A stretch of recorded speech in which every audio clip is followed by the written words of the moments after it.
Good morning, everybody, and welcome into your Friday edition of FreightWaves Now. We are glad to have you rounding out our week. I'm Kaylee Nix here with Anthony Smith. That's right. On this Friday edition of FreightWaves Now, we'll be talking to OOIDA's Director of Legislative Affairs, Bryce Mungeon, about what they're watching in Washington.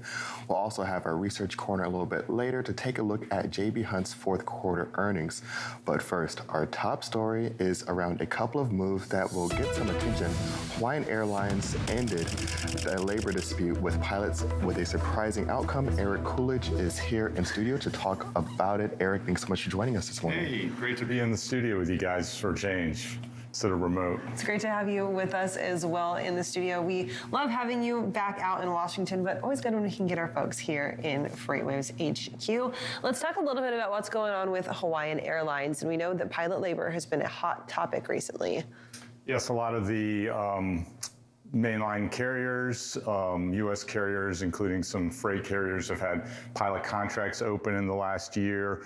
United Airlines pilots have a contract that they rejected a few weeks ago, a couple months ago, so they're still renegotiating on that. But Hawaiian Airlines, yesterday, the Pilots Association announced that they'd struck a deal with Hawaiian Airlines for a 4-year deal.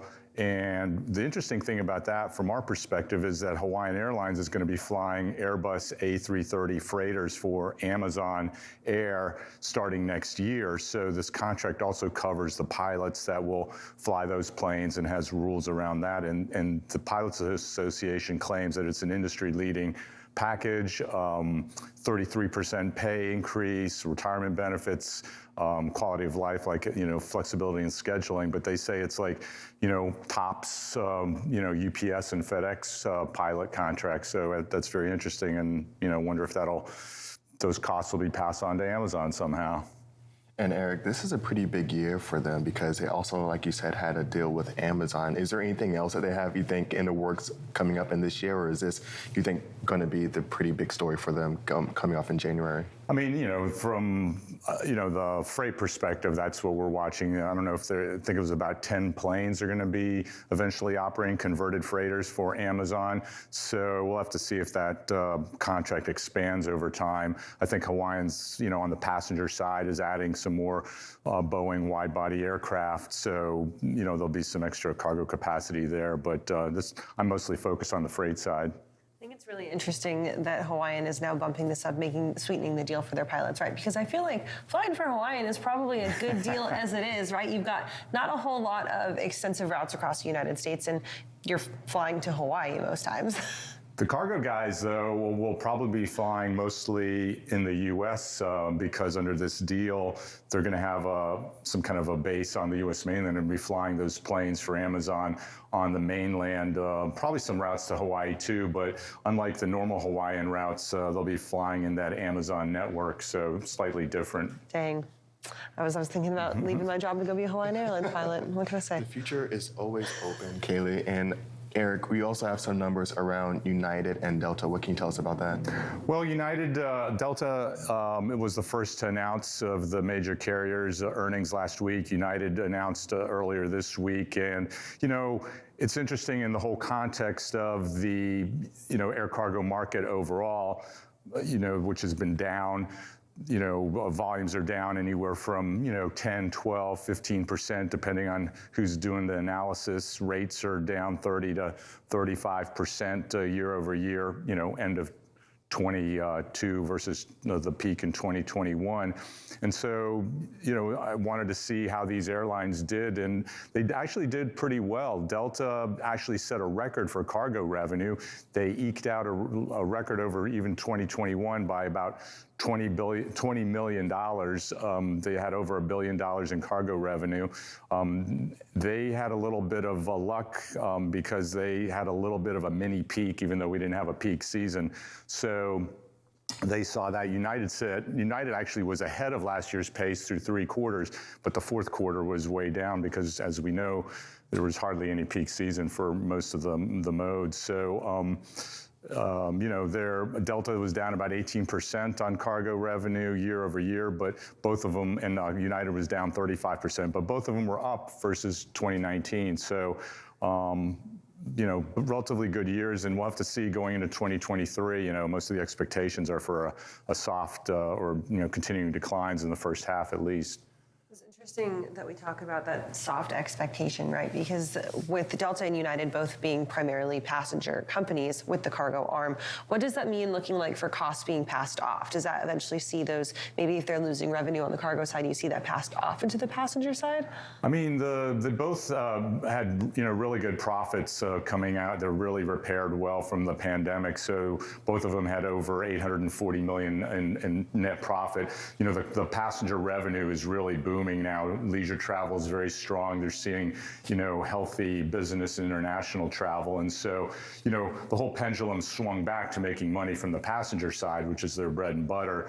During the pandemic, they relied more heavily on cargo. So, interesting fact, they did the calculations, during the pandemic when they were flying a lot of cargo-only flights, United had about 11% of its revenue share came from cargo. Now it's back down to about 4% or 4.8%, but that's still better than historically, which is about 3%. So, cargo's doing better, but it's kind of back to being predominantly a passenger airline with that underlying cargo.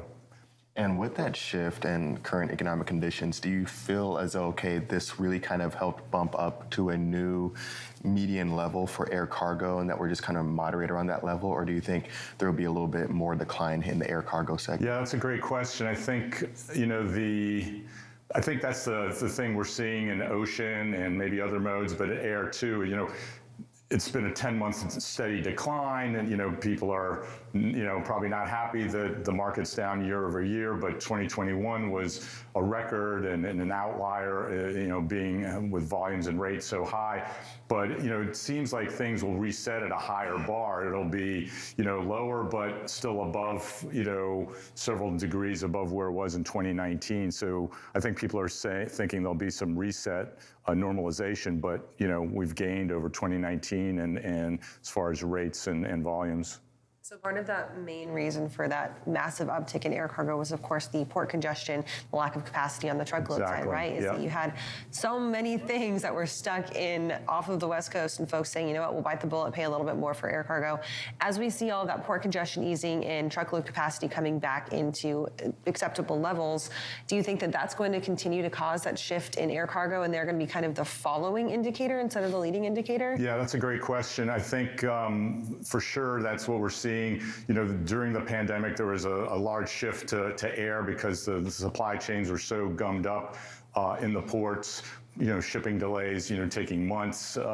So there was a big shift to air, and they benefited from that. Now you're seeing the opposite shift as rates crater, and import volumes are back near to 2019 levels, and so extremely soft.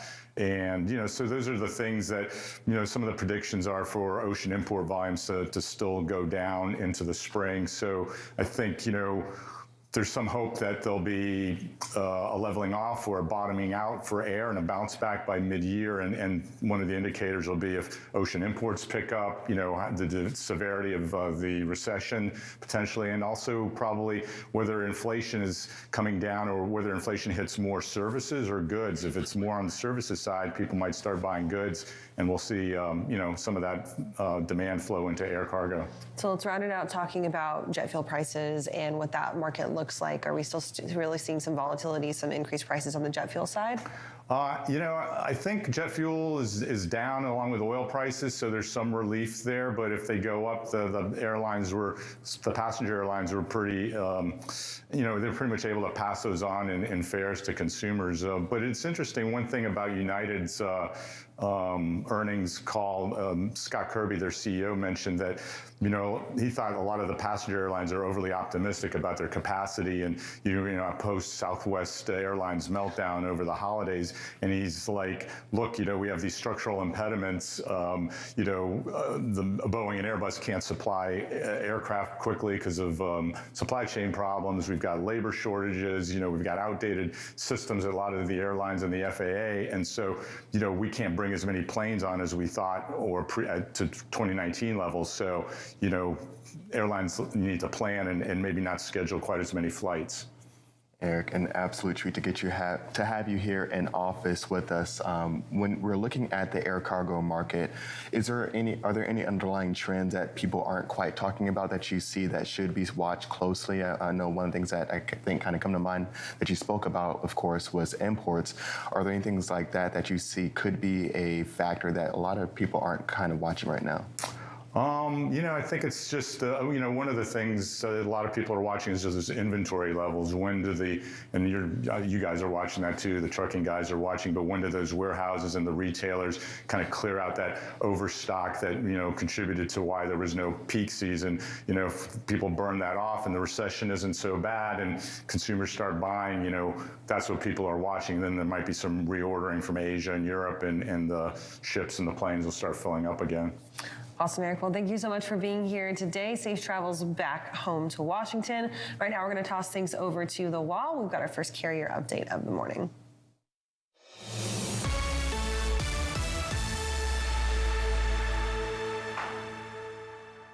Welcome into this carrier update. Donnie, we're just taking a look. Starting at the truckload market, we're finally seeing some of the signs we thought we might have seen as the calendar turned into 2023. And we're getting back down. Spot rates have come back down to really where they were in close, yes. December. And we talked about this Tuesday. Mm-hmm. We said, we expected this to fall a lot faster. And it was still holding that 265 and 275 range. Well, and it kind of even picked up this week. Mm-hmm. And I was kind of watching going, wow, it's still picking up.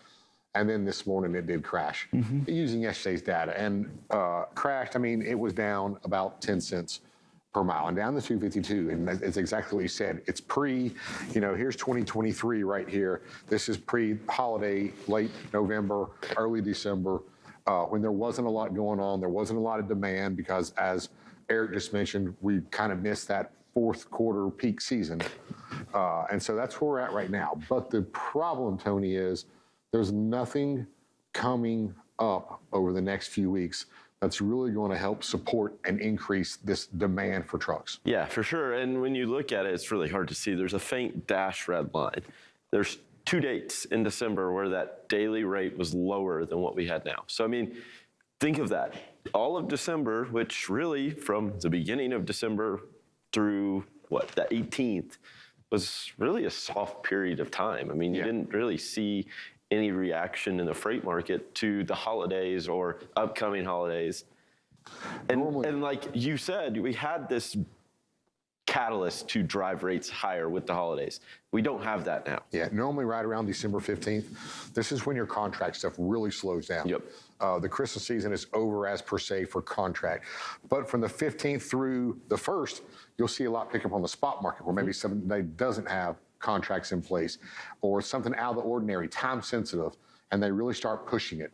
And you'll see spot rates start picking up, but we really didn't. We saw it pick up. Yeah, you see, maybe let's go with the 19th through the January 1st, but that's really late, and it only picked up about 20, 25 cents, 30 cents here.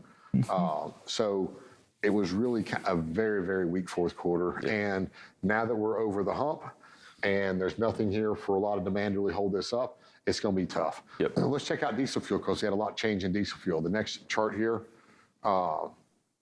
concerning again, we saw diesel fuel for the last couple of days, not a big pickup, but it stopped the decline, and that's what concerns me.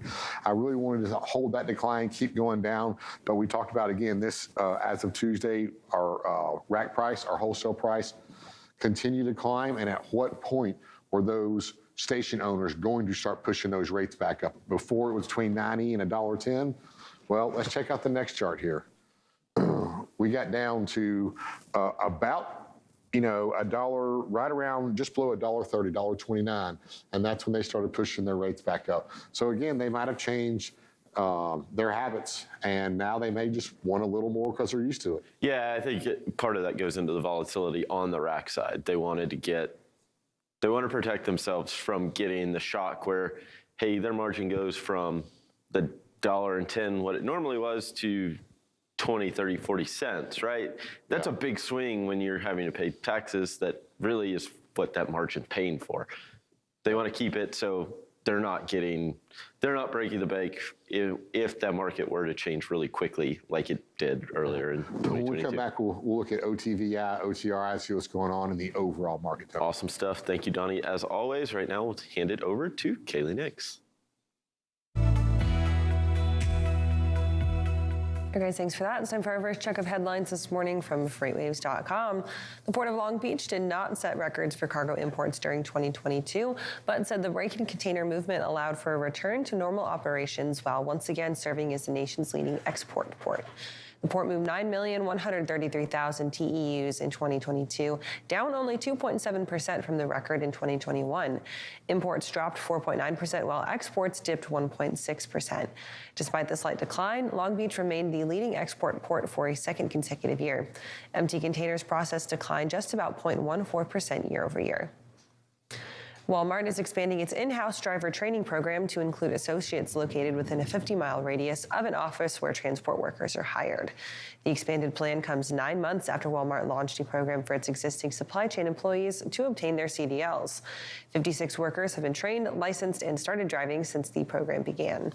The extended program will run for 3 months with the hopes of bringing on 252 drivers during this year, and employees can apply at any of the Walmart Fleet Development Training Centers. And trailer manufacturers posted 57,030 orders in December, the second highest monthly intake since ACT Research started tracking numbers in 1996. The volume appears to be a catch-up after OEMs blocked orders from April to August due to a lack of pricing visibility. Sean Kenny, Chief Sales Officer for Hyundai Translead, said that their bookings were higher due to the later opening of the order books as they waited quoting information from the supply base. Kenny also said they are expecting higher than normal orders for the next few months as they work through the impact of this.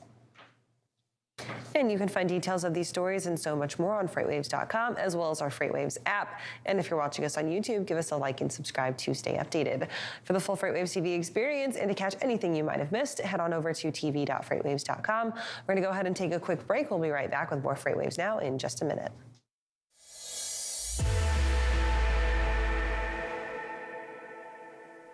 The 2023 Freight Tech 25 list is filled with meaningful innovators from across the industry who are helping shape what the future of supply chain will look like. Check out the full list of these companies and all the latest Freight Tech news at FreightWaves.com.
Welcome to Drilling Deep. I'm your host, John Kingston. Drilling Deep is the place where we talk about oil and we talk about diesel, and you have to drill to get oil and you have to get oil to make diesel, so that's why we call it Drilling Deep.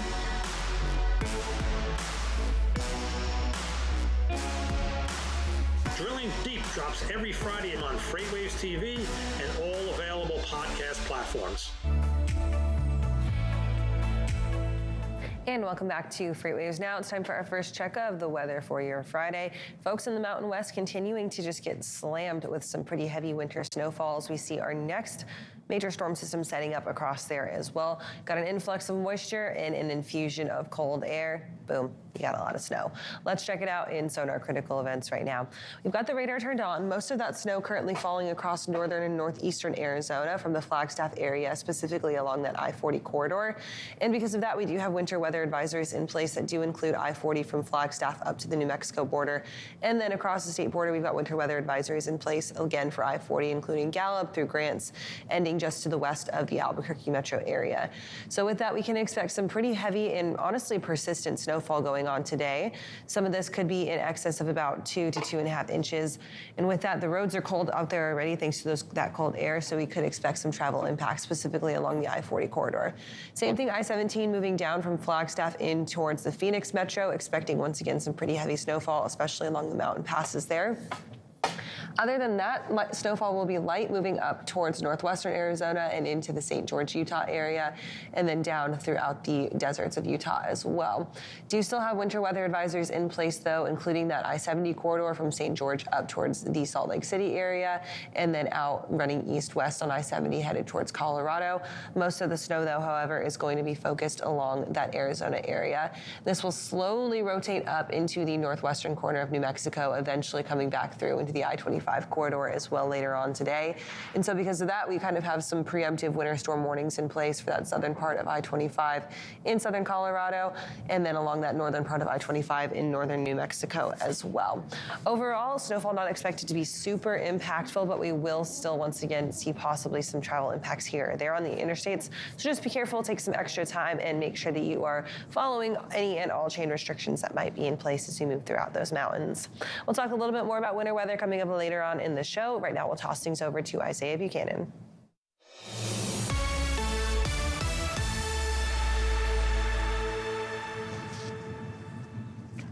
Welcome into Social Roundabout, everyone. I'm Isaiah Buchanan, and today is National Cheese Day. And cheese, of course, is one of the main ingredients in making pizza, so we had to show you this right here. Pizza Hut is attempting to break the world record for the world's largest pizza. They're calling it the Mega Pizza, and just take a look at how massive this thing is. It will cover over 14,000 square feet, and it will be able to serve 68,000 slices. So you can't really put that in an oven to try to cook it. So basically what they're doing are taking little rectangular pizzas and stacking them alongside each other. And then once they do that, they'll paint it with the pizza sauce, and then they'll put on the cheese and the pepperoni. And then they'll have this little cooking device hover over the top of the pizza to cook it. Now, this takes a pretty long time. They've been working on this for several hours now. And after it's all said and done, there's video right there of the cooking device hovering over the pizza to cook it. You can see that it's going to take quite a bit of time they have a couple of those devices going over the top. But once it's all said and done, it'll be over 13,000 pounds of dough, nearly 5,000 pounds of pizza sauce, 8,800 pounds of cheese, and over 630,000 pepperonis to make this ginormous pizza. And one of the really cool things about this is all of the pizza will be donated to local food banks and charities. This is all in the Los Angeles area, so that will go to feed a lot of people, which is a really cool thing that Pizza Hut is doing. So shout out to them for making this enormous pizza. Now, sticking with food, Baja Blast lovers, Taco Bell's got another invention for you. They have now come out with Baja Blast hot sauce. So it's gonna taste a lot like the drink. It's gonna be a tropical lime flavor with tomatillos, habanero peppers, jalapenos, and green chilies. Now they're only gonna give away 750 bottles of this hot sauce. So you gotta enter for your chance to win quick. If you want to enter if you want a chance to win, you have to go to mountaindew.com. This is going to be running through February 8th. So just make sure that you're getting in there quick because, like I said, only 750 bottles are going to be available. So I'm going to go ahead and wrap up my social roundabout here so I can go enter for a chance to win that bottle. I'm going to toss things back over to Kaylee and Anthony. Baja Blast. Gross. Yeah, that's not where I thought he was going with that story. Interested though, I hope he wins and hope he shares with the office. Good luck, Isaiah. You can keep the Baja Blast hot sauce to yourself. All right, we'll have him back on in a couple minutes for another look at the social roundabout. Right now, we're going to welcome our next guest. Keeping with the in-studio theme, we've got Grace Sharkey here with us to talk a little bit about e-com solutions. Grace, we are so glad that you're here. You have made it from the snowy Great White of Michigan. How does Chattanooga treating you? It's not snowing. I heard I'm going to get snow in Michigan this weekend, and I'm not going to be up there either. So happy, and I love being here. I love this town. It's really welcoming, and it's a fun week with you guys too. And of course, we love having you here. And while we have you here, we have to take advantage of that, get you in studio here, and talk about the future of some e-commerce. And so, when do you think is going to be some of the main things to really hone in on when we're looking at e-commerce and really shipping internationally? Well, I think what's really important is that people don't really understand how much more pressure is on customs and border protection now that e-commerce has grown as much as it has over the last couple of years. There's big security risks that come with it. Smaller packages with lower value means that the packages that they're least likely to examine actually have a higher chance of either bringing in fraudulent items, clearly drugs, smuggling, different things into the country that aren't so great. So what's really awesome is there's companies now that are partnering with the government, Customs Border Protection as well, to make sure that they have the correct data well ahead of time of these e-commerce packages coming in so that they get cleared through customs normally. A lot of times what companies do is they bring in these types of purchases in bulk order. So they get through faster, but with that means that they have to deliver at a warehouse. They have to find a drayage carrier, right? They have to sort and segment it. Then they have to go about unpacking it and sending it out. So minimize all those costs and figure out a better way that we can ship from overseas manufacturers directly to the consumer. And a great example is a company called Box C, I just recently wrote about, is actually working directly with the U.S. government, Customs Border Protection, and the FDA to make sure that when these items do hit the border, that they're cleared through appropriately and there's no slowdown and clearly no bad actors involved as well. And what's really cool is I think this showcases the fact that you're seeing this all over when you're looking at the ports, rail, right, this past year.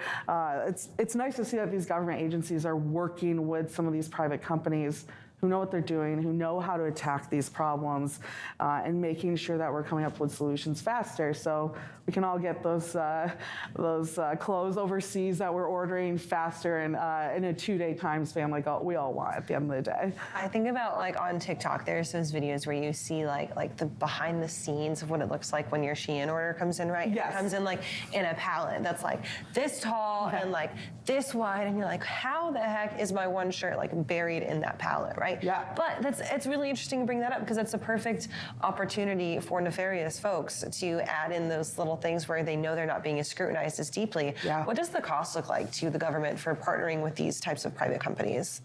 Well, a lot of them are, there's really no cost involved because it's a two-way partnership, right? For example, someone like Box C, their customers are going to be much happier because things are getting cleared through quicker. For the government, right? They're working with really great partners who are going to be long-term people there that they can rely on to continue to help with these solutions. So it's not so much as a cost as probably the time is the biggest cost, right? It's really interesting. I would highly recommend looking up what they call Section 321, which is the code that actually requires certain packages, these small valued shipments, what used to be under $200 could get cleared through easily through customs. Well, they recently raised it a couple years ago to $800. So now more packages are getting through a single item, so that volume is going to continue to grow. And it's cool to see how those laws or those codes can really affect our borders and our infrastructure. And I think a lot of times when we talk about infrastructure and operations of the government, we think of roads, tolls, things of that nature, right? But there's so many different pieces in order to sustain our supply chain, right? When we talk about sustainability, this is a huge part. So it's really interesting. Definitely interesting. And Grace, one of the big things, of course, when I hear about international shipping, especially when it comes to e-commerce, the first thing that pops to my mind, of course, is China overseas. Yeah. But we're really seeing a lot more initiatives for nearshoring and reshoring, especially when we're looking at Mexico. Does this shift or change at all when we're looking at imports coming from Mexico, or is this kind of all remain the same as there as well? I would say it's probably being e-commerce more likely to be from China, but you're right. As companies do consider the credible workforce and investment opportunity in Mexico, and there's even been articles that's just this week we've put out that showcased how busy different ports, Port of Houston, Brownsville, are becoming so busy because they do take in imports that actually end up going to Mexico as well. I think this is going to be a huge issue that really any Border Patrol agent's going to be happy as there's a solution for. And it's about that advance notice, right? It's taking that real-time visibility and putting it towards an actual use other than asking where my ship is at the end of the day.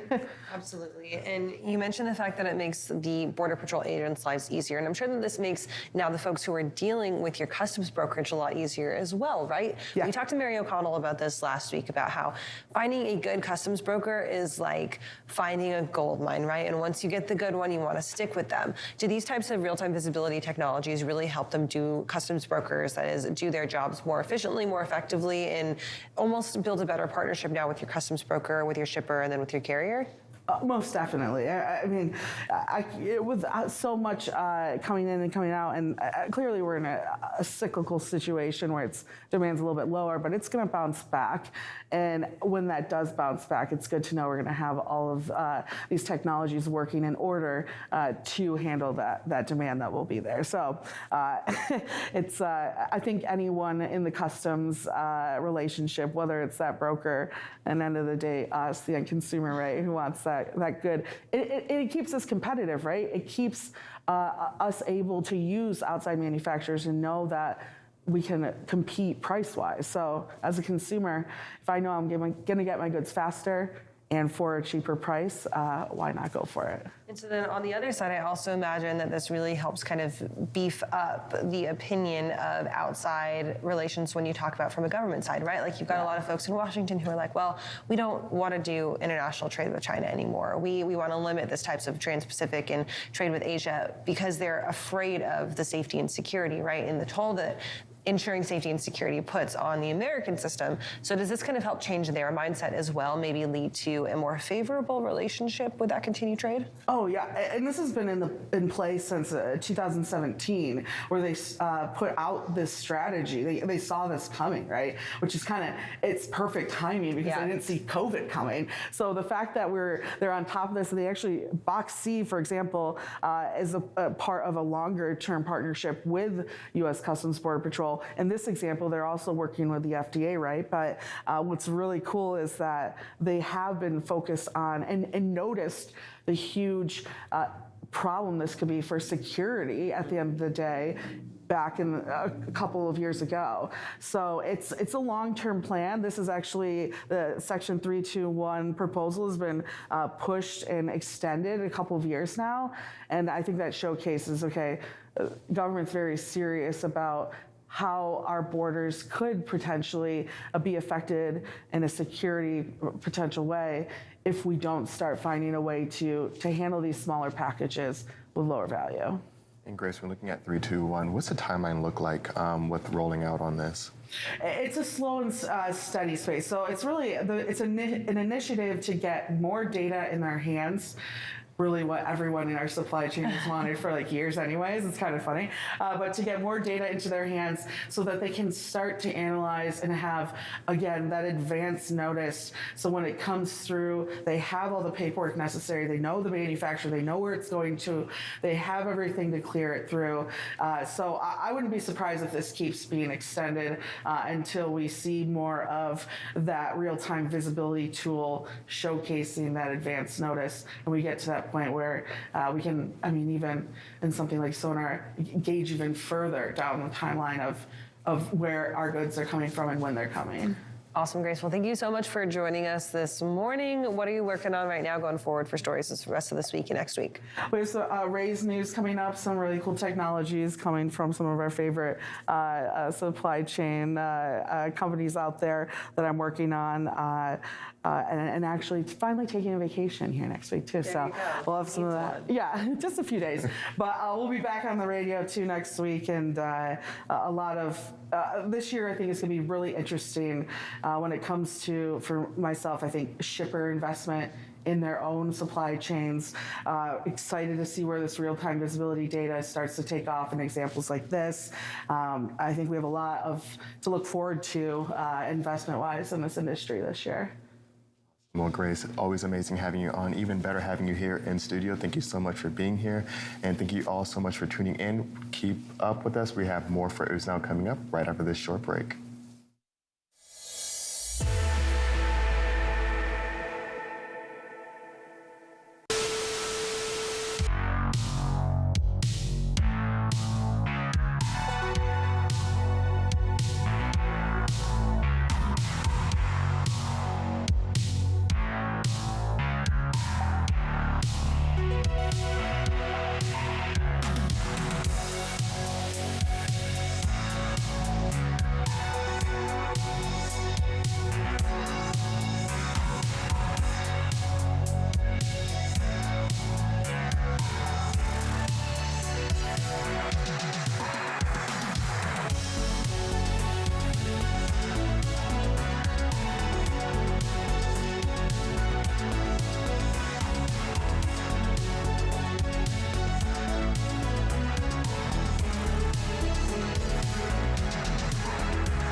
like F3, we know what they want is a chance to show off their products, their swag, and make new partnerships that will last until our next FreightWaves event. But the problem is there are so many industry events, it can be so hard to find the right one to invest your time and energy in. We at FreightWaves take your investment seriously. Which is why we've brought together thousands of industry professionals in one city over 3 days to showcase all you have to offer. Because your successful connections at an event like F3 move all of us forward. Don't believe us? Join us in June.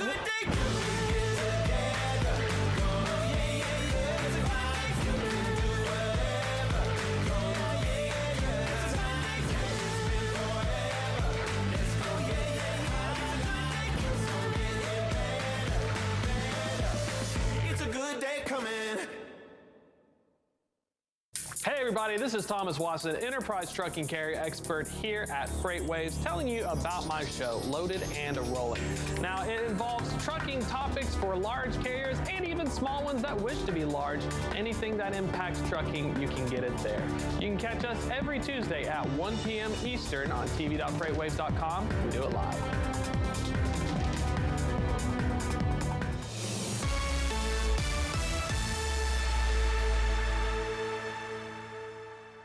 Welcome back to this carrier update. Donnie, you touched on it right as we were closing out the last one. Gonna start here looking at the overall market with OTVI and OTRI on the same chart. Obviously, we've seen rejection rates come down, which is no surprise, but volumes have come down slightly. Obviously, this week's holiday impacted, but not the same way it was holiday impacted a few weeks ago. Yeah, so this is what I don't like, Tony, is, we set our bar at 10,000 on volumes, and it shows us, is demand strong or is demand weakening? And for the first time in quite a long time, minus our big holiday drops, we have finally dropped below 10,000. So it shows there is still a sign that markets are deteriorating, volumes are going down as the demand, causing a demand for trucks to be less, and there's still a high supply of trucks. So we see our volumes have trended down since about the 10th here, which let's say is, getting that 1 week past our dip from the 7-day rolling average after New Year's. But another problem here is rejection rates. They've dropped down below 4%. Yeah. So we're showing, and there's a couple of issues with rejection rates right now, and that's, obviously with demand slowing down, everybody's accepting, but also with the difference between the NTI and the contracted rates, it's much better for carriers to run on contracts right now than it is to use the spot market. So that's also pushing them to accept as much as they can. So there's kind of two factors kind of really pushing on rejection rates that are holding them down right now. Yeah, I mean, that's going to be an area I talk about a little later in the research corner, is the impacts that fuel are having on company earnings. And today we'll talk J.B. Hunt, obviously major intermodal player, but same concept, right? They have a fuel surcharge baked into their contracts. If you take that out, what were the impacts actually like? Well, you're going to see, I have a feeling when you see truckload carriers this quarter, when they start reporting, you're going to see that fuel really did help their top line. It was a very big tailwind because that spread that we talked about was so wide, and contract rates were high, adding fuel compared to what the spot rate is. If you took the entire revenue out, whether they made money or lost money on their fuel charge, if you take that revenue out and look at their books that way, it would look very bad. And like I say, here, 3 or 4 years ago, 5 years ago, fuel surcharge is 25 to 35 cents. And now they're 65 to 75 cents. So they've more than doubled right now because fuel prices have almost doubled as well. So sure, that's going to help them out. But, demand down, rejection rates are down, but it looks bad, but hopefully here soon we'll see it start to steady outcome mid-February maybe. Absolutely. Well, Donnie, thank you so much. Right now, we'll hand it back over to Kaylee and Anthony. Grace, thank you for that. We'll talk to you more coming up in our second hour. Right now, we're going to welcome in Ann Reinke, the head of the Transportation Intermediaries Association, to talk a little bit about the double brokering world and what we really need for motor carrier standards. Ann, thank you for joining us, and we're excited to have you as always. Thank you, guys. Good to see you. Happy New Year. Happy New Year. Let's dig right into it a little bit. Of course, double brokering is the hot topic right now in the 3PL space and starting to catch the attention of lawmakers, starting to figure out if it's unlawful or just frowned upon. What are some of the latest updates? Sure. So last year, we were able to get some language in the appropriations bill, that mega $1.7 trillion bill that essentially asked the FMCSA, what can you do in the absence of, apparently they don't believe they can enforce civil penalties. So what can you do? It's a huge concern, and it affects the independent drivers, it affects the brokers, it affects the shippers, and it makes the supply chain less secure. And so, look, there are things that FMCSA can do, and we are going to push on Congress to see if they can stiffen up their resolve. For example, take these guys out of service. And, one other thing we're trying to do is warn our members, here's some red flags that you should be looking out for to really try and get out of the trap of being in double brokering. And when we're looking at potential action against double brokering, what would be some of the proposed actions that could be taken, even if they're not being taken right now? Will we see something like, some type of severe financial penalties, even further types of legal issues potentially? Yeah, it's a great question. I think one of the tools in the toolkit for the FMCSA is to take these guys out of service, these guys and gals out of service. Now, that means that you're sort of defensive, like reactive. You have to react after the fact that something happens. But if there's enough of that going on, then it would seem to me it could deter those bad actors from continuing to do it. We have seen such an uptick. Look, this has always been a problem in the industry. You know this, you guys have been talking about it for years, but there has been a significant uptick over the last 2 years for a variety of reasons. So surely if there's some sort of enforcement actions like taking them out of service, rendering some other judgment if they don't believe they can impose civil penalties, something else that could stiffen their resolve, I think that could go a long way. And so obviously double brokering hurts your broker and their bottom line because it ends up messing with their business operations. But at the end of the day, it can actually be a really big detriment to the shipper too, right? Because you don't necessarily know what's going to happen with your freight if it gets double brokered and then you lose that thread. Do you think that we could possibly see some action and maybe some movement if we're taking it from the shipper point of view instead of from that middleman? Yeah, I love it. The coalition of the willing, right? I mean, that to me seems like an incredible force. Whenever you get the shipper community, the carrier community, and the broker community resolved on one issue, that's powerful. It's hard to combat. So I would suggest you're exactly right. See if we can get the shippers involved because, yes, they lose the chain of custody. And who knows what can happen, right? I mean, most of the time, we don't have accidents, we don't have incidents. However, when that does happen, and the shipper's like, where in the heck is my freight? And also, if this is secure freight or sensitive freight, we want to know exactly where it is at all times and who is the one responsible for it. We don't want to be in a situation where it gets away from us. And Lord knows, we live in perilous times. We want to make sure we have the most secure network of freight that we can. So we've been working with some of the driving community, the carrier community, and I think getting shippers on board is a fabulous thought. And when you look at this issue of double brokering in our industry, do you see any room for freight tech to make any kind of innovations? I know you're saying a lot of this right now is looking almost like a defensive play, but do you see a future where freight tech can maybe be a little bit more proactive in preventing some double brokering incidents? Yeah, I mean, look, there's some fabulous technology out there. And in fact, some good folks who you work with who are very, very much invested in trying to improve what is currently the situation. And how do they do it? Well, what they're doing is trying to get data to resolve potential red flags. So they'll look at a driver record, how long they've been in business, what their MC, if they have an MC number, what their authority is, what their insurance profile is. There's technology out there that can harness the data that exists. And I think, yes, long term, that is the answer for us in the absence of regulation. And we're hopeful that there will be some, or at least some sort of, penalties. This is a really, really good way to kind of live with what the situation is. So let's move on to our second topic, motor carrier selection standards, and another hot topic in the industry, right? Because we want to make sure that when we're making these choices for who is hauling the freight, there's at least some baseline of what's good, what's not.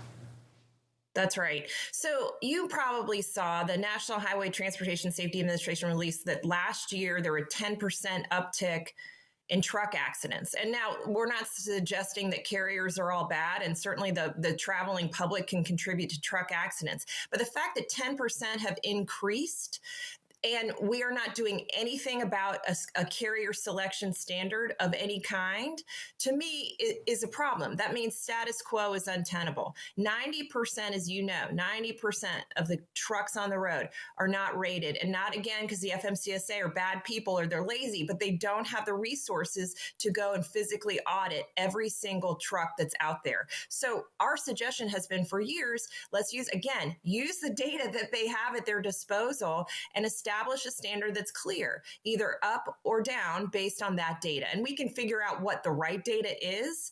We've suggested proof of insurance, carrier out of service if they, what their rate is, et cetera. But I'm sure there's room to discuss. Our only point is we can't do nothing because nothing's not helping and it's making the roads less safe. And that's a great point, being able to utilize that data to really make an impactful change a lot sooner than later. When looking at timeline, how quick do you think it would take to roll something like that out to start using and really start having an impactful change in the industry? Gosh, well, the government moves slow, as you know. So let's just say that next month, this legislation that we've proposed passes. It still provides for a rulemaking process to go through the Department of Transportation, and that can take a while. That can take 18 months. It can take 2 years. However, at least there's an interim standard in the meantime. So that's what our legislation would do, is literally just provide an interim standard while this rulemaking process continues, which can be inexorable, has a lot of opportunity for stakeholders to get involved. And I think that's a great point there. And of course, exactly right. The government tends to move a bit slow. When we're looking at 2023, we're here in the beginning of the year in January. What are you hopeful for in terms of impactful changes over the next 12 months? Yeah, so we keep talking and beating this drum about data. We want to make sure that there is a recognition and understanding that the brokers are part of the solution to the extent there is an issue. And we know the worst of the supply chain crisis is over, but to the extent there's ever an issue, we want to be part of that conversation. We don't know where the data initiative will go that the White House started, but certainly it makes sense for our members to be called upon to be part of that. We're also hopeful, of course, that government does do right, that we do have some action. We think that it's necessary. We've been beating the drum for years, but we think that there is, a potential for resolution this year. Hope springs eternal. Awesome. Well, and insightful as always, hopeful here as well. And thank you so much for joining us this morning. We'll be sure to check in with you a little bit later. Great to see you. Good to see you as well. Right now, we're going to head over to the wall because we have Kaylee next with our next weather update. All right, Anthony, thank you for that. We talked about snow across the Mountain West earlier today, and we are talking about snow, ice, and a very much more impactful winter storm going on across the Midwest, the Great Lakes, and up to the Northeast. Let's check that out in Sonar Critical Events, where we've got a pretty wide area of winter precipitation going on right now, all the way from the east side of Lake Michigan, across the Michigan area, down through Chicago, into Indiana, out towards Ohio, and then all the way up through Pennsylvania, New York, Vermont, and even into Maine. We've got this big stretch of winter weather, which is really just creating quite the mess out there in a lot of these major urban centers, as well as these interstates out there. So Cleveland right now, you're dealing with a mix of both freezing rain and some light snowfall coming down. This is causing some really hazardous travel along that I-80 to 90 corridor up along the lakeshore towards Erie, Pennsylvania. With that, we do have a little bit of lake effect snow starting to band as well, even though the lakes are mostly frozen at this point, so it's not super impactful. But there is still kind of that mix in of those lake effect snow bands, as well as that freezing precipitation, the colder rain. And then up towards Buffalo right now, you've got just all freezing rain and ice going on. So overall, travel is extremely treacherous on that I-80 to 90 corridor, moving up along the lakeshore up towards Buffalo, and then out towards the Syracuse area is where we still see that freezing rain. Once you cross eastwards from Syracuse, we have that colder air in place, so you've got that snow transition, which is pretty sustainably snow right now. So along I-90 here, you're dealing with all snowfall and some pretty heavy rates of snowfall as well into the Albany area. Up in Maine, you've got all snow as well. And again, pretty impactful up here this morning. So we've got winter storm warnings in place up all along those interstate corridors. Travel is treacherous, dangerous, if not impossible in some of these spots. So if you've got anything running up there today, just be prepared for it to be a little bit delayed, if not make it there at all. And if you're driving up there at all today, take your time, be very, very careful out on those roads because that wintry precip will continue through tonight into tomorrow morning as well. We'll go ahead and continue talking about the weather coming up later on in the second hour of our show, but right now we'll take a quick break and be right back.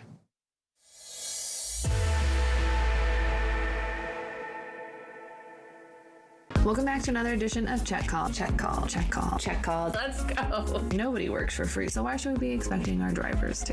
Okay, let's just get it together now. What are some of those proactive steps that you can start taking now? For myself, I would like the Earth to still be here for a little bit longer, but is a hot dog a sandwich? Oh, okay. Is pizza an open-faced sandwich? It's bread. I have been ready for this question. I've seen the show. We're all in this together. Thanks for making me hungry. Now I want a hot dog. You're welcome. Catch episodes of Check Call Tuesdays at 12:30 on FreightWaves TV. Keep up with all things Check Call on freightwaves.com/checkcall. See you on the internet.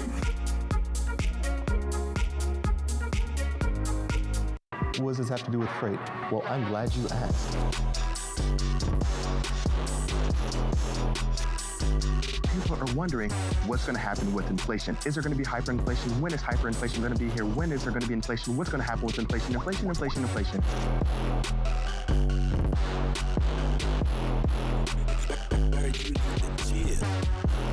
This is the sexiest topic within the economy right now.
Welcome back to FreightWaves Now, everyone. I'm Isaiah Buchanan, and this is our social roundabout segment where we take a look at what's trending on social media.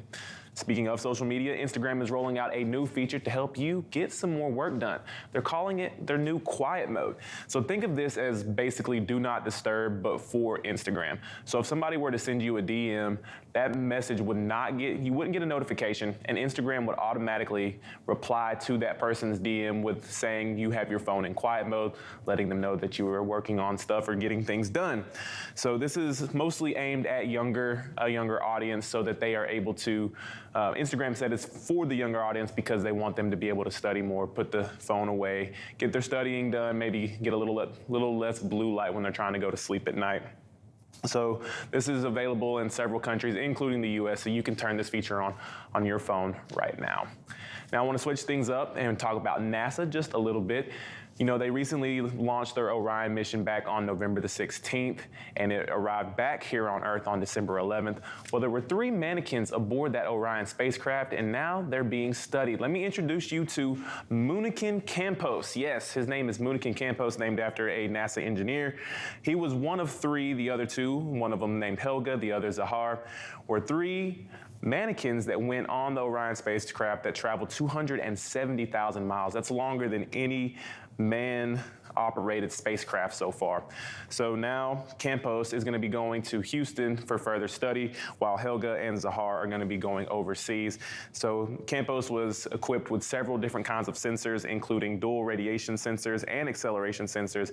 And all of this is to make it, or to study whether or not the Orion spacecraft will be able to use live humans to be able to get them to the moon. That's the main goal of this Orion spacecraft mission, is to get people back on the moon.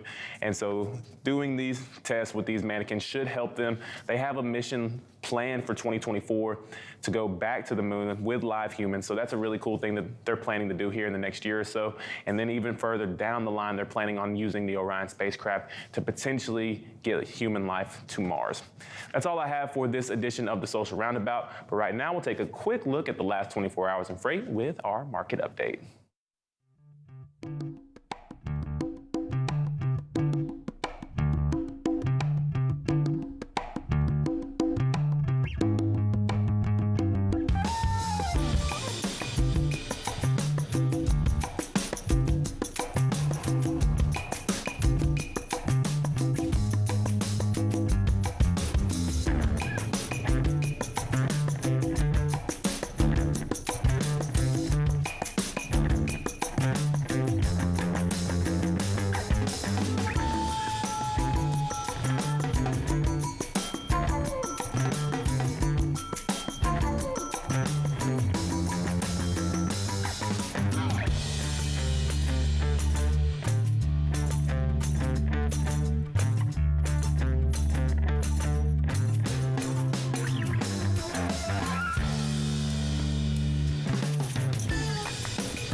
Anthony, we just wrapped up our first virtual event of the year, but we are already looking forward to February for our biggest one outside of F3 and Future of Supply Chain, of course. That's right, and that is going to be the Global Supply Chain Week, and this is one of those areas where any part of the supply chain that you're involved in, there's going to be something here for you. Absolutely. So each day is going to be broken out into a specific interest. We'll have an ocean day. I believe we'll have an air day. We'll probably have a fuel buying day, but we'll have a trucking day. We might have an ecom day. Who knows? But go ahead and head on over to live.freightwaves.com and get registered for it anyways, because as you mentioned, there'll be something to serve everybody. That's exactly right. And of course, there's going to be giveaways, and not just one giveaway throughout the entire event, but I'm pretty sure a giveaway every single day. A giveaway per day? A giveaway per day. All right, so you definitely don't want to miss that one then. As we mentioned, Global Supply Chain Week is free registration, but you can't win if you don't get registered, so head on over to live.freightwaves.com and get that done. We're going to go ahead and take a quick break. We'll be right back with our second hour in just a few minutes.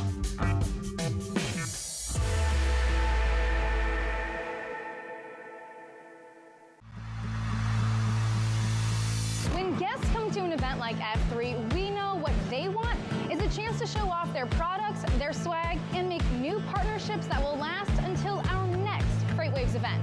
But the problem is there are so many industry events, it can be so hard to find the right one to invest your time and energy in. We at FreightWaves take your investment seriously. Which is why we've brought together thousands of industry professionals in one city over 3 days to showcase all you have to offer. Because your successful connections at an event like F3 move all of us forward. Don't believe us? Join us in June.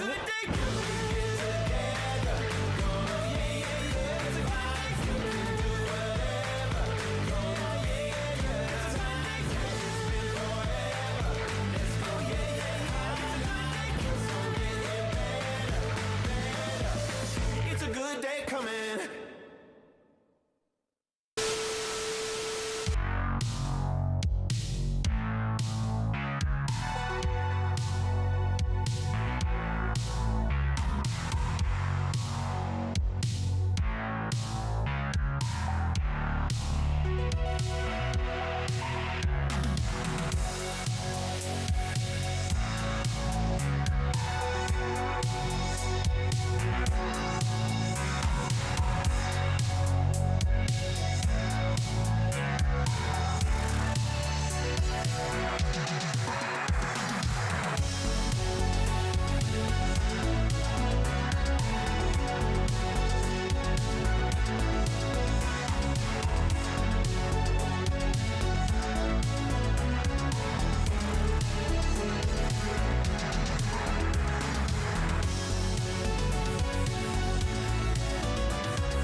And welcome back to FreightWaves Now. It's time for a 10 a.m. check of your top stories this morning. Walmart is expanding its in-house driver training program to include associates located within a 50-mile radius of an office where transport workers are hired. The expanded plan comes 9 months after Walmart launched a program for its existing supply chain employees to obtain their CDLs. 56 workers have been trained, licensed, and have started driving since the program began. The extended program will run for 3 months with the hopes of bringing on 252 drivers during this year. Employees can apply at any of the Walmart Fleet Development Training Centers. Trailer manufacturers posted 57,030 orders in December, the second highest monthly intake since ACT Research started tracking numbers in 1996. The volume appears to be a catch-up after OEMs blocked orders from April to August due to a lack in pricing visibility. Sean Kenny, Chief Sales Officer for Hyundai Translead, said their bookings were higher due to the later opening of the order books as they awaited quoting information from the supply chain base. Kenny also said they are expecting higher than normal orders for the next few months as they work through the impact of this. South Carolina ports posted a record year in 2022 with the Port of Charleston handling the most containers ever in its history. The complex handled nearly 2.8 million TEUs, up 1.5% year over year. The ports also moved more than 1.5 million pure containers in the year, a figure that includes containers of any size, which was 1% gain year over year. The new South Carolina port CEO, Barbara Melvin, was impressed with the efficiency of the port. However, seaports did see a slight decrease in loaded export TEUs, with that figure dropping 18% year over year. And the Port of Halifax in Nova Scotia, Canada is celebrating a banner year as well, crossing 600,000 TEUs in annual throughput for the first time ever. Halifax is working alongside the Port of St. John and other eastern ports as they work to process more volumes. Halifax has access to eastern Canada and the United States through Railway Canadian National, including through Montreal, Toronto, and Chicago. The Canadian government invested $7 million Canadian dollars last year in the port to build a $15 million marine container facility, which will continue to reduce port congestion. And Road One Intermodal Logistics has acquired regional intermodal service provider, The Transporter, with service in Houston, Dallas, and Laredo. The Transporter provides local and OTR services, including drayage, reefer, hazmat, and flatbed solutions, and will now operate as Transporter Intermodal Logistics, a division of Road One. The terms of the deal were not disclosed, but it will add 122 trucks and 150 drivers to the company. And you can find details of these stories and so much more on FreightWaves.com and our FreightWaves app. Give us a like and subscribe if you're watching us on YouTube, and don't forget to head on over to tv.freightwaves.com for even more. We're going to move back over to the wall. We've got our next carrier update.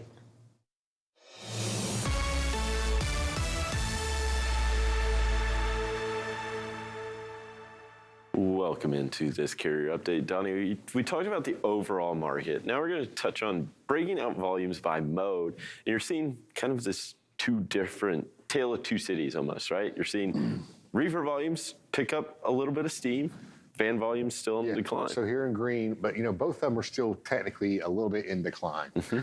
Reefer here in green, the climb over the last few days has started to pick back up, almost to where we were at about the 8th of January, where it was the peak here after the holiday.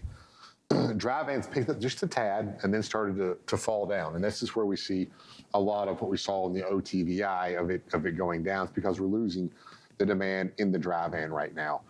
Reefer will watch this, hopefully continues to build. And if it does, maybe you can dry up some of that capacity that's been kind of the excess capacity that's been out there. So this is one reason we see the volumes headed down as demand kind of declines. Here we're going to go over to rejection rates here on the next chart and look at what's going on with rejection rates overall. So again, we saw where the average was below 4%. Reefer is down here at 5.45%. It's been in a big decline. We saw dry van bounce back just a little bit, but it's not, I wouldn't call that a recovery by any means. But it has bounced back up to 3.71. I was going to say, going from, 3.5% to 3.7% is really not a big change in any way. It's very exciting. Yeah, it doesn't really push. It doesn't really affect rates when they're still well below 4%. Yeah, and these are pretty much historic lows right now for both reefer and dry van. Yeah, the reefer one's concerning because it continues to move lower. And I think that's the concern, especially when we're talking at under 5.5%, where normally you'd expect that to be up around the 10% mark. So I mean, it's about half of what it normally would be. And for even a lot of carriers, it might just be more beneficial to cut the reefer off and run dry van free. All right, next chart here. WRI. What is changing? Are there any significant changes? And I really didn't expect to see any blue on this map, but these are going to be some that we note today. We got Seattle up there. In the Pacific Northwest, we got Laredo, Houston, Nashville, and those are a few that have shown some increases over the past week. We have Detroit that's on fire. It looks like it's just burning down. It had peaked pretty strong last week, so it's on a decline right now. But there's a lot of cars and auto production movements that are happening out of Detroit just because they're getting a lot more of those chips in, and they're trying to get those cars completed and out of the neighborhood there. But the only problem with these is only one of these markets is really over 5%. But when we come back, we're going to actually go through Kansas City, which is in red, Harrisburg, and look at some of the lanes of the day and see how rates are going out of those markets. Awesome stuff. Well, thank you, Donnie. As always, right now we'll hand it back over to Kaylee and Anthony. All right, y'all, we'll get one more carrier update before we're done here for your Friday. Right now, we're going to welcome Bryce Mungeon, the Director of Legislative Affairs over at OOIDA. And Bryce, thank you so much for joining us. We just heard from Ann Reinke talking about what they are watching from a legislative level this year. Let's hear it from you guys. What is top news in Washington that OOIDA has their eye on? who's been following us, and thank you again for having us on this morning. For anyone who's been following us, this will sound all pretty familiar. First and foremost, what we're working on again is the truck parking legislation, getting the Truck Parking Safety Improvement Act passed to dedicate funding for the expansion of truck parking capacity.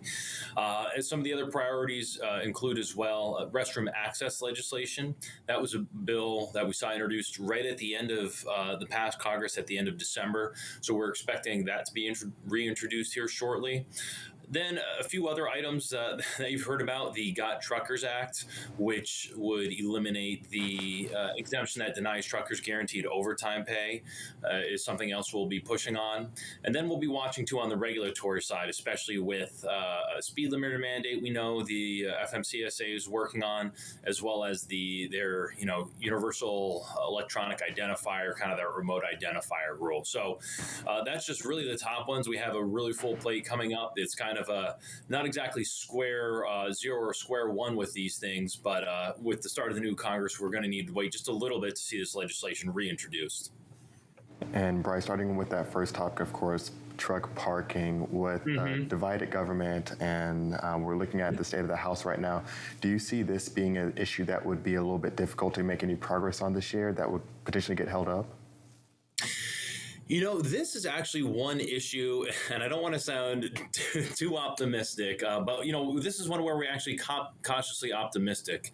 I think you're right. Generally speaking, when you have divided government, you see gridlock, you see disagreements. But with this truck parking issue, we've done and are, frankly, the champions of this legislation, Congressman Bost and Congressman Craig, have done a really good job of promoting this as an issue for truckers, an issue for safety for all drivers. So we're hopeful that we can see some movement on this. Also really important is that the House Transportation and Infrastructure Committee approved this legislation unanimously. So that means there were no dissents. Everyone agreed to pass it out of committee last summer. So there's that precedent there. There's that record there of bipartisan support from the committee. So we're hopeful that we can, again, at the very least, get that started through the House, but we will run into those challenges, those political challenges as it continues to move. But we definitely feel like we have a chance to get this, despite the gridlock we expect to see everywhere else. I think something that's really interesting when we look at a divided Congress like we have, and maybe I'm a little cautiously optimistic as well, is the fact that we typically see the Republicans come at things from more of a fiscal type of perspective, right? Whereas your liberal side comes from more of a health and human rights thing or point of view. And I really think that supply chain and trucking sits uniquely because they interact, right? That's the intersection, is that things get done when your drivers have better health and human rights and are taken care of, but you also see more fiscal progress when your drivers are taken care of as well. So that's kind of this unifying front. When we talk about now looking at how both sides are going to work their angles on this type of legislation, do you think that we see more of that unification and more maybe unanimous passage to really keep things moving? Yeah, absolutely. And that's one of the things that has made, that has enabled this legislation to get further than some of the other items we worked on. Because as you mentioned, there's something for everyone here. Again, first and foremost, for lawmakers who want to support truckers, who they've said their thanks to for their work throughout the pandemic. This is a way for them to put the money where their mouth is on this. So it supports truckers, supports highway safety, like you mentioned. And we have motorist safety groups that have endorsed the bill. And we have law enforcement groups that have endorsed the bill as well. So there's another piece of the puzzle for lawmakers who want to support those groups and talk about their support for those groups. Also, both sides talk about labor issues within the trucking industry. Some people out there talk about this mythical driver shortage, whereas we talk about turnover and tough working conditions that make it difficult to keep drivers in the industry. But regardless of where lawmakers come down on that issue, everyone kind of agrees that improving working conditions is important, and improving access and improving truck parking capacity is a critical part of that. So no matter where you are on that issue, you can support this legislation and fit this into your priorities. So, and we've got, like you mentioned, Republicans sometimes are a little bit wary of spending or increasing spending, but this is truly an issue where, there's a clear and direct safety issue. And given all the government's oversight with hours of service rules and other regulations that truckers have to comply with, there's really that direct connection with the federal government. So I think that's helped to bring Republicans on board as well and get over some of those concerns. So you're absolutely right. Because there is something for everyone in this legislation, that's going to be helpful in moving it forward. And Bryce, speaking of safety, one of the other initiatives that was talked about was happening that could kind of get some traction here in 2023 is around speed limiters. Can you talk to that prospect and really what it would mean to small operators, owner operators, mid-sized carriers compared to larger operations? Yeah. And this is when we talk to Capitol Hill offices, how we kind of explain, we don't, if a large fleet wants to use speed limiters, that's up to them. It's very different to manage a fleet of 1,000 trucks or over 1,000 trucks and manage a fleet of your one single truck. And so for our members, that would be, if a speed limiter mandate was implemented, if they were forced to use a speed limiter where they don't now, first, they're going to be talking about safety concerns too. They don't like them because it doesn't allow them to navigate merges as safely as they would like to. It doesn't let them operate how they have for potentially decades. So it takes some control out of their hands. But also there is that competitive concern as well, because if they're out west or somewhere else where you have a speed limit that's 70, 75 miles an hour and you're on flat open road and they're able to travel with the speed limit that states have determined to be safe, and you have a large carrier that uses speed limiters, our members or small business truckers can work more efficiently there. And so if you have a speed limiter mandate that takes away that competitive advantage, it takes away that advantage that they have now. So it's both a safety and small business concern from our perspective. Bryce, when it looks like, or when it comes to action that OOIDA is actually going to look at taking this year, are you guys looking at going to Washington at all? Is there any plans for lobbying? What's kind of your guys' plans for the year? Yeah, and we've got, with the start of a new Congress, there's a lot to do because you have all of these new members coming in here who not only do they barely know how, I shouldn't say barely know, but they don't have a great idea how Congress works. Most of them have even less knowledge about trucking. So it's a great opportunity to educate them. And more specifically, you have a lot of new members on the Transportation and Infrastructure Committee in the House, and to a lesser degree, some members in the Senate, but a lot of new members in the House to talk to. And so really what we're going to be doing is going in there and talking to them, especially about these top couple issues: truck parking, overtime, restroom access, and really just we think, one, it's important to move these issues forward, but two, by focusing on these issues, we can really give them an idea of who our members are and kind of what makes our members' perspective unique when they're hearing about trucking on Capitol Hill. Well, Bryce, thank you so much for joining us this morning. Always a pleasure to have you on. Real quick, before we let you go, of course, we've talked about cautiously optimistic around truck parking. Are there any other issues that you're really kind of cautiously optimistic about that will get a lot of traction this year before we get you out of here? Yeah, I think we will see some gaining of support on the restroom access bill. I'm not saying that's going to be enacted into law, but I think that bill is really going to raise the profile of the issue. I think we're going to be able to get a lot of members on board. So I think we're going to be able to make progress with that issue.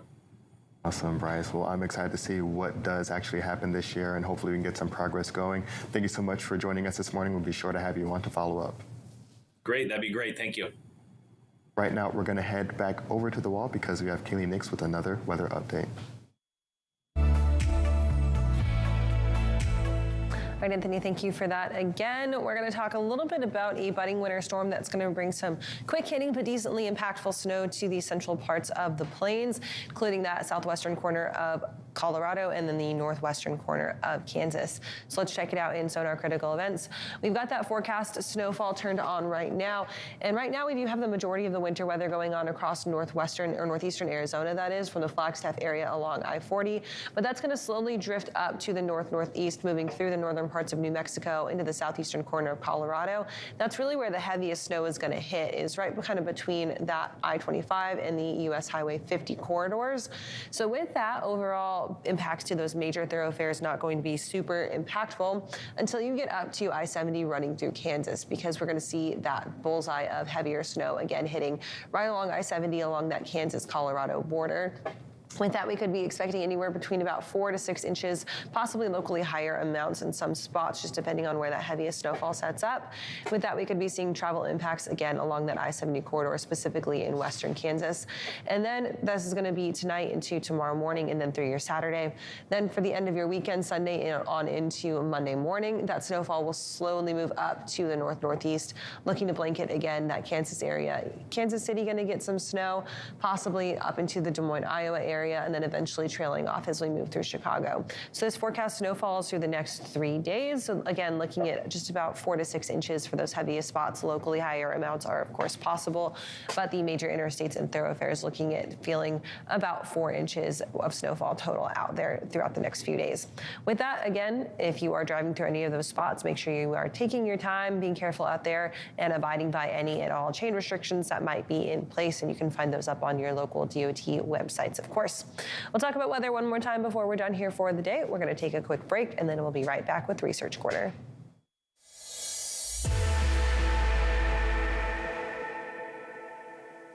The 2023 Freight Tech 25 list is filled with meaningful innovators from across the industry who are helping shape what the future of supply chain will look like. Check out the full list of these companies and all the latest Freight Tech news at FreightWaves.com.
What does this have to do with freight?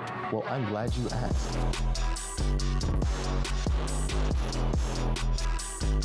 People are wondering what's going to happen with inflation. Is there going to be hyperinflation? When is hyperinflation going to be here? When is there going to be inflation? What's going to happen with inflation? Inflation, inflation, inflation.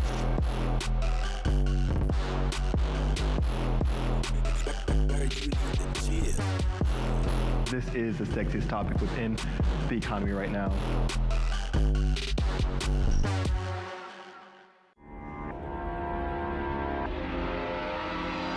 Welcome to Drilling Deep. I'm your host, John Kingston. Drilling Deep is the place where we talk about oil and we talk about diesel, and you have to drill to get oil and you have to get oil to make diesel, so that's why we call it Drilling Deep.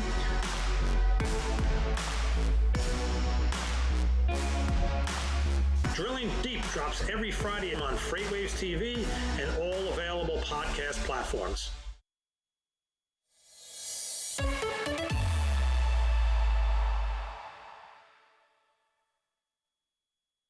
Into the Research Corner, I'm Tony Mulvey, joined remotely by Joe Antishuk. Joe, how are you doing this morning? I'm doing well, Tony. I'm missing Chattanooga already, though. I know, it was great to see you hang around for a few days, but glad to see you made it back to DC safe and sound.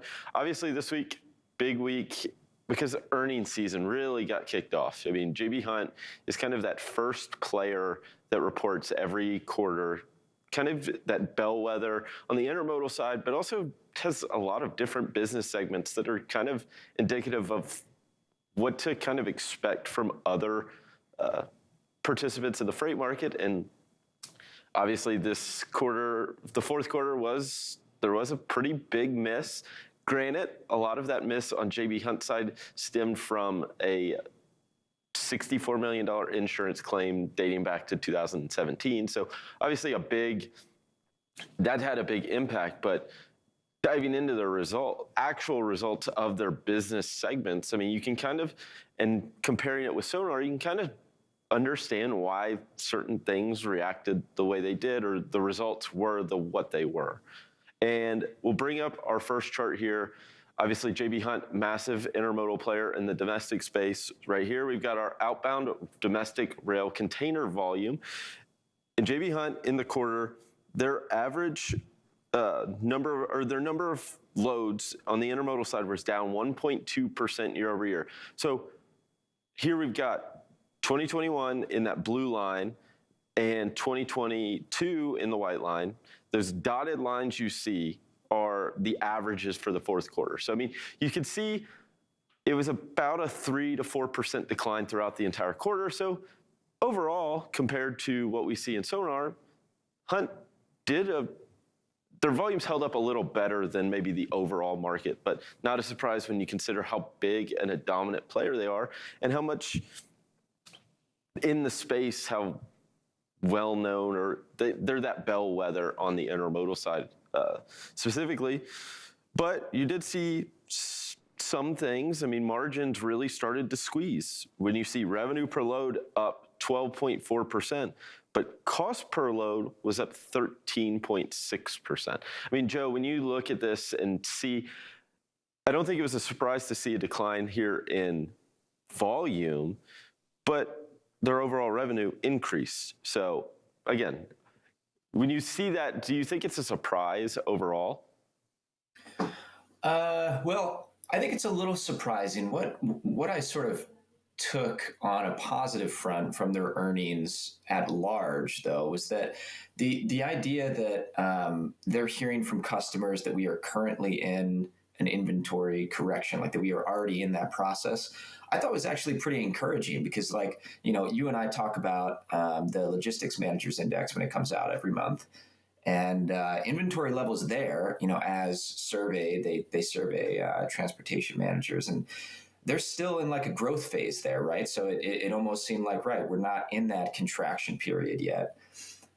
So for J.B. Hunt to say that they're hearing from customers that that's already happening, and, you know, we may start to see something flip, you know, maybe in Q1, but certainly by Q2, I think that's really positive for the market overall, I would say. Yeah, for sure. And we'll move on to our next chart. It's just going to highlight, when you think about the intermodal market, contract rates kind of rule supreme. You have very few loads that fall into spot market on the intermodal side. You can see that white line on average was higher than the green line. So 2022 higher than 2021. Thus, you see an increase. The other factor you have to remember, fuel in this impact was stronger, because fuel prices right now, those fuel surcharges are higher than what they would have been before, and these rates do not include fuel. So no surprise here. We'll move on to another business segment that they have, the brokerage. That's the one I kind of look at, because this has been that growth arm overall, and in Q4, you saw a massive decline in volumes through their integrated capacity solutions, ICS, their brokerage arm. We have that average line from OTVI, that blue line. Obviously, we've talked about OTVI falling all year, or really since March of 2022 all the way through. Well, the brokerage arm of their business reported 27% declines in volume levels in the fourth quarter. If you look at those two average lines, it was about a 27% decline here. So really not a surprise to see the brokerage arm, as demand has fallen away, seeing that decline. I mean, Joe, we kind of heard, you mentioned that expectations for this uptick. I mean, you work on the freight sentiment indexes. You see this. I mean, those are obviously going to start coming out here soon for the first quarter. What are your expectations as we move forward? Yeah, so you know, just talking about the brokerage results, it's interesting, right? I mean, so one of the ways you can think about brokerages, right, is that you know, you're going to see that business tick up as demand ticks up. You're going to see it tick down as demand ticks down. That's sort of, you know, kind of the last place for loads to go. So for the freight sentiment indexes, which are coming out Monday, The broker 3PL section is, in fact, has the biggest drop of shippers, carriers, and brokers 3PL. So it was interesting to me to see that sort of alignment, but it makes a lot of sense, right? If volume's falling and we're in this inventory correction, there's not as many loads to go around. Yep, absolutely. Well, Joe, thank you so much for joining me on this special edition of the Research Corner. We'll be sure to check in with you Tuesday, where we'll talk about those freight sentiment index and the results from that. So right now, we'll take a quick break, but we'll be back with more FreightWaves Now.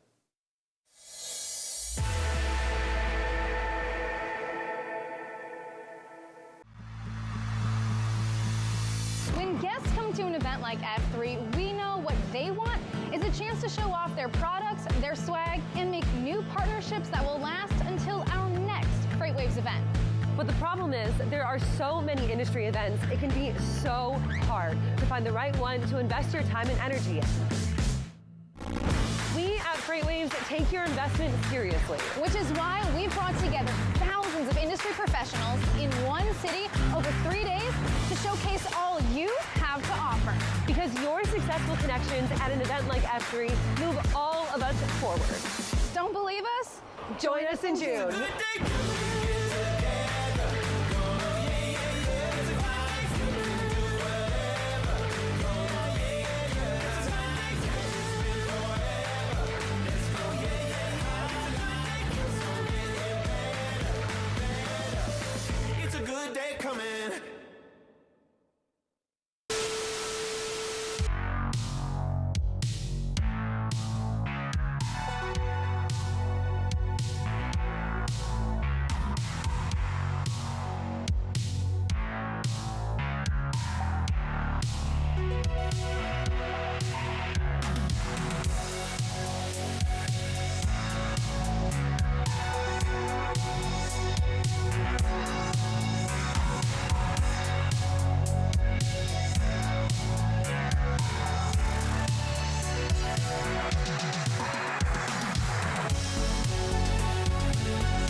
What does this have to do with freight? Well, I'm glad you asked. People are wondering what's going to happen with inflation. Is there going to be hyperinflation? When is hyperinflation going to be here? When is there going to be inflation? What's going to happen with inflation? Inflation, inflation, inflation.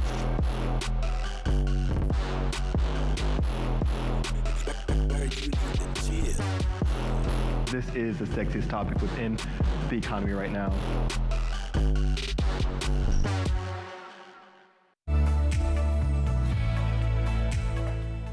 And welcome back to FreightWaves Now. It's time for our final check of the weather this morning. As we mentioned earlier, we've got some pretty broad swaths of snow going on across from the Mountain West up through the central parts of the plains, expected the rest of the week and into the weekend.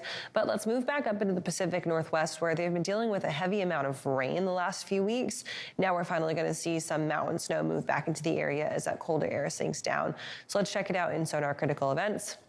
Still have that anticipated snowfall for the next few days up on the map. And with that, those lower elevations not going to get too much, but the higher elevations around the mountains of Seattle and then down into Oregon and then even out towards eastern Oregon and Washington, we'll be expecting again some pretty decent snowfall. Tallest peaks, that is, are going to get between about a foot to a foot and a half, possibly 2 feet or more in some spots. And really what we're going to be watching is those mountain passes through Interstate 90 moving from western Washington out towards the east. Seattle moving eastward, we'll be expecting to see some issues there on Interstate 90. This could possibly trickle down into the I-5 corridor, moving from Olympia down south towards the Portland area, but really not expecting anything in those lower elevations. The mountains and the mountain passes going to be dealing with the brunt of the winter weather. Along I-84 out towards the eastern parts of Oregon, could be expecting some heavier snowfall as well. That I-84 corridor anticipating about 4 to 8 inches in some spots. Again, locally higher amounts are possible. Same thing as you move out into central Idaho. So again, Drivers moving through the parts of the mountains of Washington and Oregon at this point in time of the year should definitely know their chain restrictions and should be complying with them, but just be careful, take your time out there and make sure you are up to date with the latest restrictions. That's it for the weather today. We will be back next week with more on that. Right now, we're going to toss it back over to Isaiah for our final social roundabout.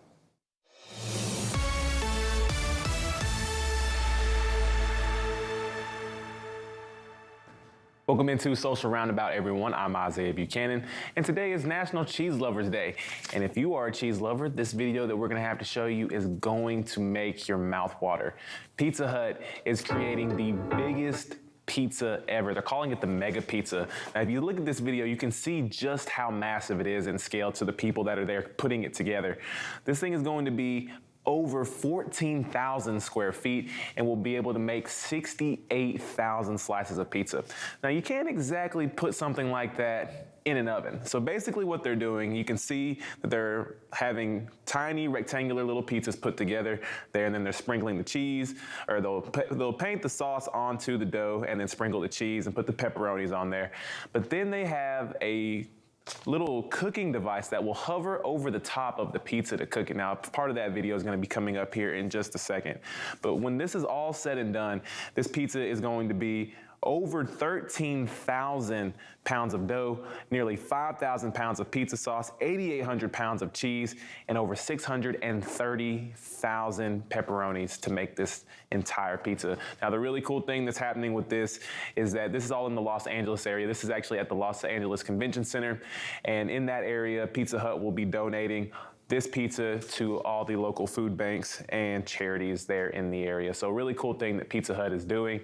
Really cool that they're being able to donate it and feed a lot of hungry people out in the Los Angeles area.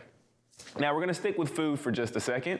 If you're a big fan of Baja Blast like I am, then Mountain Dew's got something a little new for you. They have what's now called the Baja Blast hot sauce. Yes, they are converting their most popular drink into a hot sauce, but there is a catch to this. There's only gonna be 750 bottles that are going to be given away. So if you wanna enter for your chance to win, you need to do so at mountaindew.com. Now, this contest is gonna be running through February 8th, so you better get on it quick. Because like I said, there's only gonna be 750 bottles given away. So I'm gonna go ahead and wrap up my segment so I can get to the back and put in my opportunity to win one of those hot sauce bottles. Kaylee, Anthony, what do you guys think about that? I'm gonna take a hard pass. I don't even like the fire sauce at Taco Bell, so why would I want the Baja Blast sauce? I think it would be so much better if we got some New Mexico chili type salsa. I think that would go a long way, really spreading it out throughout the U.S. With you there as well, Anthony. All right, Isaiah, thank you for that. Hopefully you win that bottle of hot sauce, and no one at FreightWaves is going to want to take it from you. We're going to welcome in our last guest. We've got Alan Adler joining us for today's edition of Truck Tech. And Alan, thanks for being here. We've got some interesting news coming out of Kodiak Robotics, tapping the first trucking CEO to have a C-suite role in the autonomous sector. And this almost feels like a why is it taking this long moment? Well, first, can I just say that Isaiah made me hungry. Is that okay? Same. I'll take some pizza. Then we'll move on from there. All right. So okay, thanks, Isaiah. I appreciate that. Here's the thing. I don't know why we haven't seen this yet, but James Reed, who used to be the CEO of USA Truck, is an ideal candidate to join the operations of an autonomous truck maker because, unlike most executives in trucking, he actually has a tech background. He worked at Intel. He worked at EMC. He worked for JP Morgan Chase, and spent about the first half of his career in the Silicon Valley. So it's really kind of a return for him. I think what it does too, though, guys, is it adds credibility to Kodiak in terms of what they're doing. They now have somebody who has turnaround expertise. James Reed is credited with really in 6 years turning USA Truck into a pretty strong company, enough so that DB Schenker purchased them. And of course, that really didn't leave Mr. Reed much to do. So he had lots of opportunities. We got in yesterday into the story about sort of how this all came together, because I happened to be in Mountain View in California when he was there and had a chance to talk with him and with Don Burnett, the CEO of Kodiak about how it all came together. So we were able to have a little bit of, I don't know, insider stuff, I guess, that kind of explains how some of these deals get done. But Kaylee, your question is a good one, and I don't know who the next person will be that will end up in operations at an autonomous trucking company, but you do have one, and Kodiak is also sort of the lead essay in the newsletter today because they decided to not go FOMO. That is, they didn't feel the fear of missing out on a SPAC was worth it, and they've stayed private. And quite honestly, they seem to be thriving. Now, of course, we don't have the visibility on their financials that we do on some of these other companies that are really having a hard time. But what we do know is that Kodiak, unlike others, is still hiring. They're picking up contracts from groups like the U.S. Army to do off-road vehicles with their technology even before it gets on the highway. And things seem to be pretty positive out there in the Silicon Valley for this one company. You can read more about that today because right below it, we've got news on Proterra, the battery company, actually originally a bus maker, it still is an electric bus maker. But, not only are they leaving their City of Industry of California headquarters to consolidate both battery making and buses in South Carolina, but they're also filed yesterday to sell an additional half a billion dollars in stock or debt because, money's tight out there. And the companies that are struggling a little bit financially are doing whatever they can to raise money. And Alan, as we look at the future for Kodiak, do you see any kind of future where they decide to go public, but more the traditional route in the future? Well, you know what? I think it's a patience game. I think the focus here is, build some scale. First of all, let's get the driver out of the truck. That's going to be 2025, which is really kind of the first time that Kodiak has sort of given a year for that. They've been very careful about saying that when we're ready we'll do it, but I think we're getting to the point now where the redundancy that's necessary in the chassis of the trucks that they'll put their software in is getting closer to the point where they can in fact have a safe truck out there. I had a chance to ride with them. We'll get into that in a future story.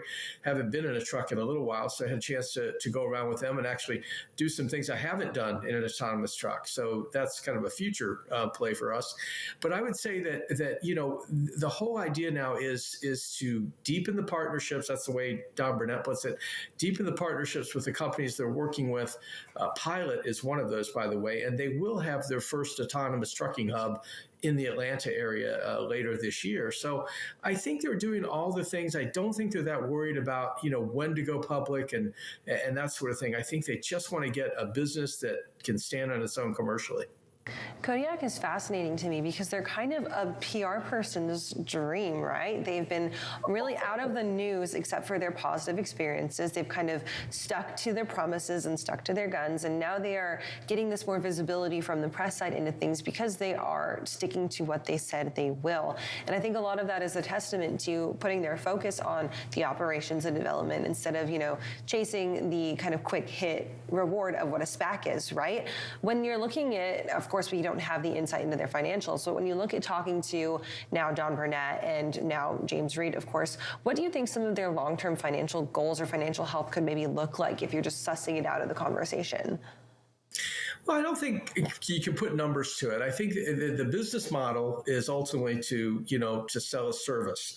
That is to, have their software embedded with the companies that are working on redundant chassis like Daimler, like PACCAR.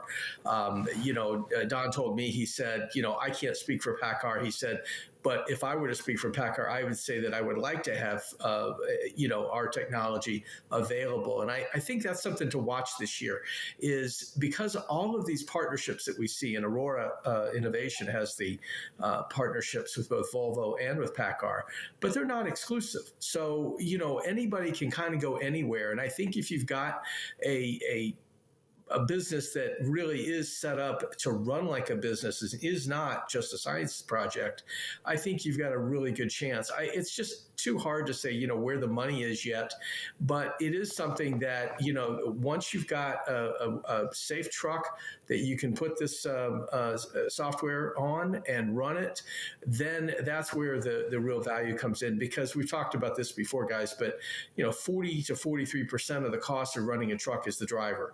And if you have a robot doing that work, that's really where the big savings is. So we had a long range discussion. I might even spin a Q&A out of this at some point about, does a level 2, like a plus, operation make sense, where you keep the driver in the truck? And James Reed, who, has worked, he's got a financial background. He said, it doesn't pencil. You can't make it work, to keep the driver in the truck. So the goal, the holy grail, if you will, for everybody is a driverless truck. We're getting closer. I don't know if it's a year, if it's 2 years until we see a commercial version, or maybe longer. There may be some more things they have to work out that we don't know about. But by and large, this is the goal. It is not to do kind of a halfway operation. And Alan, real quick before we let you go, can you also talk about the other piece that you wrote about, really outlining Outrider and the recent raise of $73 million? Yeah, isn't that something? I mean, especially in this environment, who gets $73 million to do anything?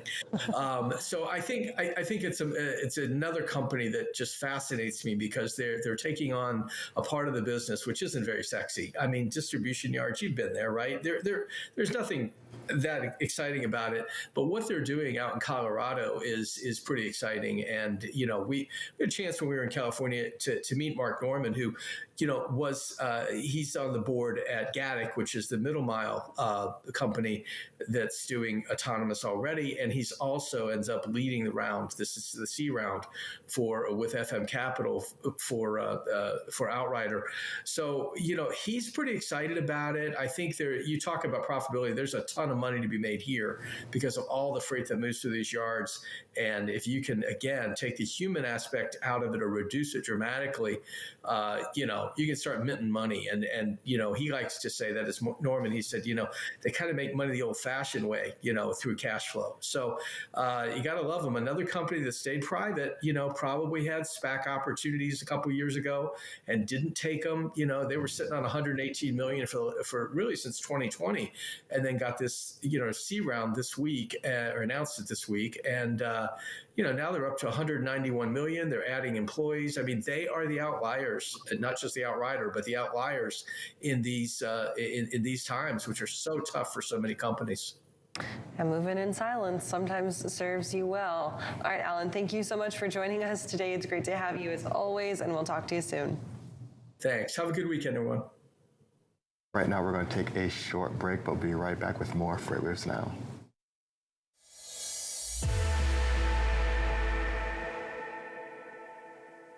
The 2023 Freight Tech 25 list is filled with meaningful innovators from across the industry who are helping shape what the future of supply chain will look like. Check out the full list of these companies and all the latest Freight Tech news at FreightWaves.com.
Welcome to Drilling Deep. I'm your host, John Kingston.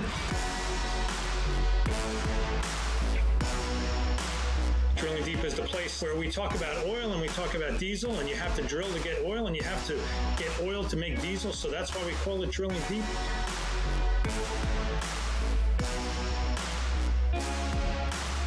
Drilling Deep drops every Friday on FreightWaves TV and all available podcast platforms. And welcome back. It's time for our final check of our top stories this morning on FreightWaves.com. The Port of Halifax in Nova Scotia, Canada is celebrating a banner year, crossing 600,000 TEUs in annual throughput for the first time ever. Halifax is working alongside the Port of St. John and other eastern ports, working to process more volumes. Halifax's access to eastern Canada and the United States through Railway Canadian National, including through Montreal, Toronto, and Chicago.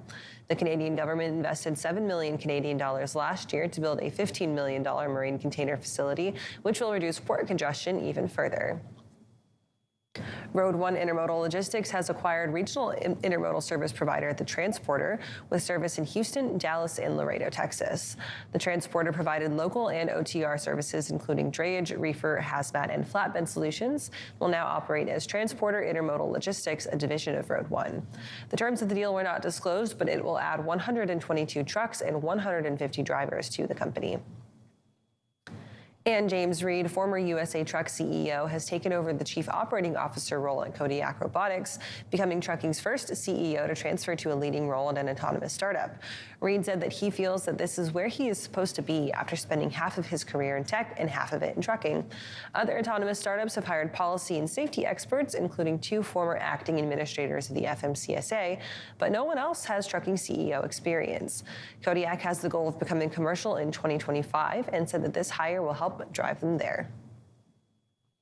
And you can find details of these stories and more on FreightWaves.com, as well as our FreightWaves app. If you're watching us on YouTube, give a like and subscribe to stay updated, and go give us a follow on social media as well. For the full FreightWaves TV experience, you can head on over to tv.freightwaves.com. We're going to toss things back over to Tony and Donnie for our final carrier update.